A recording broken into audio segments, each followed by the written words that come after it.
সব সময় খেলা শুধুমাত্র কাতারে হবে না, খেলা হবে এখানে। Welcome welcome welcome to the biggest gaming show off Bangladesh, বিশ্বকাপ গেমারু, হোস্টেড বাই বিকাশ। কেউ কেউ খেপিয়ে বলে আর জিতে না, আবার কেউ কেউ পতাকার রং দেখে বলে সামিয়ানা। 2014 সালে তাদের বিশ্বকাপ জয়ের স্বপ্ন ছিনতাই করেছিল মারিও গোটসে, কিন্তু আবারও শত কোটি ভক্তরা স্বপ্ন দেখেছে, আশায় বুক বেঁধেছে যে এইবার তারাই কাপ নেবে। নিশ্চয়ই বুঝতে পারছেন কথা বলছি আর্জেন্টিনা টিমের, আর সেই আর্জেন্টিনা টিমের হয়ে আজকে এখানটাতে খেলতে এসেছে গেমারু রবিন। আর রবিনকে সাপোর্ট করতে এবং তাকে ম্যানেজ করতে এসেছে জনপ্রিয় সঙ্গীত শিল্পী, লক্ষ কোটি ভক্তের চোখের মণি কর্নিয়া। অপরদিকে প্রচুর পরিমাণে তেল এবং দুর্দান্ত মরুভূমির গরম নিয়ে এখানটাতে মাঠ কাঁপাতে এসেছে দুর্দান্ত দল সৌদি আরব, এবং সৌদি আরবকে রিপ্রেজেন্ট করবে আমাদের গেমারু সাফওয়ান, এবং সাফওয়ানকে সাপোর্ট করবে এবং সমর্থন জানাবে দুর্দান্ত সঙ্গীত শিল্পী, সম্প্রতি তার গার্লফ্রেন্ডের বিয়ে খেয়ে আসা বিশিষ্ট বেআই সাহেব প্রতীক হাসান হাবিবি। নাইস, এবার তাদের মধ্যে জমবে খেলা। যদিও তারা এখন খুব শান্ত মাথায় আছে, আমি তাদের কাছ থেকে স্ট্র্যাটেজি জানতে চাই।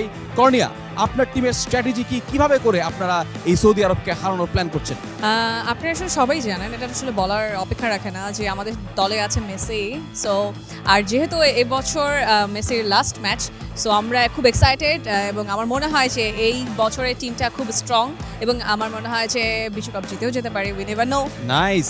আর প্রতীক ভাই, আপনার একটা সৌদি আরবের জার্সি দেখতে পাচ্ছি, কিন্তু এর ভিতরে কি একটা ব্রাজিলের জার্সি লুকিয়ে আছে? কারণ আমরা জানি যে ব্রাজিলের সাপোর্টাররা আর্জেন্টিনার বিরোধিতা করার জন্য যে কোনো জার্সি পড়তে রাজি আছে। আপনার গল্পটা কি? একদমই তাই, কারণ ওদের শুধু টিমে আছে মেসি আর আমাদের টিমে আছে সবগুলো। So let's see. নাইস, দুই দলই বেশ পাম্পড আপ। এবার আমরা খেলা শুরু করার আগে করে নেব একটা কয়েন টস, এবং কয়েন টসে ডিসাইড হবে কোন টিম কিক অফ করবে। এই কয়েনের এক পাশে আছে বিকাশের লোগো, আরেক পাশে আছে বিকাশ লেখা। অলরাইট, সো কে কল করবে? যেহেতু মেসির লাস্ট গেম ওই কল ওই করুক, মেসির লাস্ট ওয়ার্ল্ড কাপ ওই করুক। সো আর আমি টস করি। Your toss, let's go. Hope we start. Toss জিতে নিল আর্জেন্টিনা, কিক অফ করবে আর্জেন্টিনা। আমার জন্য কম বক্সে অপেক্ষা করছে হাসান মাহাদি ভাই। Let the game begin. ফ্রিল্যান্সারদের জন্য সুপার অফার, বিকাশে পিওনিয়ার থেকে টাকা আনলেই 2% বোনাস। সুপ্রিয় দর্শক মণ্ডলী, সবাইকে আমন্ত্রণ জানাচ্ছি আজকের এই প্রাণবন্ত ম্যাচ সৌদি আরব বনাম আর্জেন্টিনা। কি মনে হয় খেলার ভবিষ্যৎ কি হতে যাচ্ছে? খেলার ভবিষ্যৎ যাই হোক, খেলা কিন্তু শুরু হয়ে গেছে। এই মুহূর্তে আর্জেন্টিনা তাদের পায়ে বল, ছোট ছোট পাস এভাবেই খেলতে পছন্দ করে। পাস দিতে গিয়ে পরে তারা পিছপা হয়ে যায়। হ্যাঁ, কিন্তু এখনো বল পায়ে রেখেছেন সৌদি আরব, এখনো বল পায়ে পায়নি। প্রতীক মনে হয় টেনশনে ঘামতে শুরু করেছে। না, তবে অবশ্য প্রতীক যেহেতু সৌদি আরব থেকে এসেছে, তার ঘেমে অভ্যাস আছে, অবশ্য অসুবিধা নেই। এই গরম তিনি সহ্য করে নেবেন, তবে আর্জেন্টিনার গরম কতটুকু তিনি সহ্য করতে পারবেন সেটাই ব্যাপার। কর্নিয়া তার চোখ দিয়ে নিশ্চয়ই দেখছেন আর্জেন্টিনা এই মুহূর্তে আক্রমণে বা প্রান্ত দিয়ে ভালোভাবে বল ক্রস হবে কিনা। কাটব্যাক হয়েছে, তবে প্রতিহত না, ভুল পাস, আলফাজ ভুল পাস। বল এবার চলে গেছে সৌদি আরবের পায়ে, কিন্তু না, বল পায়ে রাখতে পারেননি। ফ্রি কিক নিচ্ছেন মেসি, সকল আশা ভরসার কেন্দ্রবিন্দু মেসি। ফ্রি কিক নেবেন, ডি বক্সের আশপাশ দিয়ে ঘুরে করছেন আর্জেন্টাইন স্ট্রাইকাররা একটি ট্যাপিনের লক্ষ্যে। এক্স্যাক্টলি তিনজন প্লেয়ার আছে, একজন কিন্তু মুভ করেছেন, চমৎকার মুভ, ভালো ক্রস হবে। সরাসরি চেষ্টা করেছিলেন, কিন্তু গোলকিপারের দুর্দান্ত দক্ষতায় গোলটি হয়নি। এখনো সামনে সৌদি আরবের প্লেয়াররা আবার সামনের দিকে এগিয়ে যাচ্ছে। আমাদের ম্যানেজারদের কাছ থেকে একটু ঘুরে আসি। প্রতীককে দেখতে পাচ্ছি প্রচন্ড টেনশনে মনিটরের দিকে তাকিয়েছেন। প্রতীক, টেনশন হচ্ছে মনে হয়, বল খুব একটা পায়ে পাচ্ছেন না, কি মনে হচ্ছে? এই তো পেয়ে যাবে আর হ্যাঁ, প্রতীকের আসলে দুর্দান্ত ডিফেন্স। এক্স্যাক্টলি ডি মারিয়া বা প্রান্ত দিয়ে ঢুকে পড়েছিলেন, বাট সৌদি আরব আস্তে আস্তে কিন্তু রিগেইন করেছে। কি মনে হয় প্রতীক হাসান?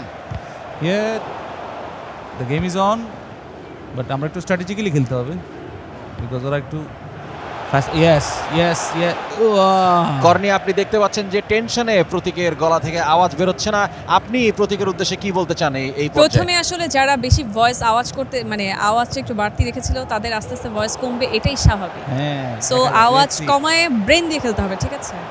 ডি বক্সের কাছ দিয়ে ঘুরঘুর করছে সৌদি আরবের প্লেয়াররা, কিন্তু ভিতরে ঢুকতে পারছে না। এদিকে গুটি গুটি পায়ে এগিয়ে চলেছে, মেসির পায়ে বল, ডিপলের পায়ে বল, আবারও ডি মারিয়া। হ্যাঁ, কিন্তু কেন জানি মনে হয় আর্জেন্টাইন প্লেয়াররা সারা মাঠ জুড়ে শুধু মেসিকেই খোঁজেন। আপনার কি সেটা মনে হয়? অবশ্যই মেসিকে খুঁজে বাইর করতে হবে যদি তারা গোলটা করতে চায়। এরিয়াল ওর্তেগার মতো বেশি প্যাচাপেচি করলে ঝামেলা। তবে শেষ পর্যন্ত পাওলো দিবালা, তাকে নেওয়া হয়েছে আক্রমণে আর্জেন্টিনা। পারেদেস সরাসরি শট, বাট গোলকিপার তৈরি।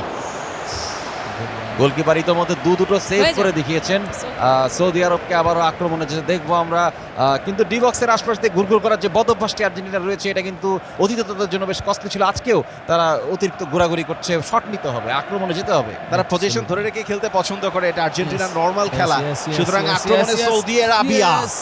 আল দাউসারি ক্রস করেছেন, বাট এমি মার্টিনেজের জন্য এটা একটা ললিপপ, সিম্পলি ললিপপ। এ প্রতীক ভাই এ করতেছে কি, আপনার প্লেয়াররা আশপাশ দিয়ে ঘুরঘুর করতেছে কিন্তু বল রাখতে পারতেছে না। রাইতে আছে বেটা রাখ। আবারও পায়ে বল, no, no, ডি মারিয়ার no, পায়ে no. বল, সরাসরি শট না, দুর্দান্ত ভাবে ঠেকিয়ে দিল সৌদি আরবের গোলকিপার। আবারও কিন্তু একটা No কাটব্যাক হয়েছে, সুযোগ আছে আর্জেন্টিনার। ডি মারিয়া, ওটামেন্ডিয়া তো উপরে কি করছে? এত দূরত্বে শট নিলে কলম গোল হবে না নে, হ্যাঁ একটু বুঝে শুনে শট নিয়ে লাগবে, এত ওভার অ্যাম্বিশাস কিছুর জন্য। মারলেই হয়ে যাবে।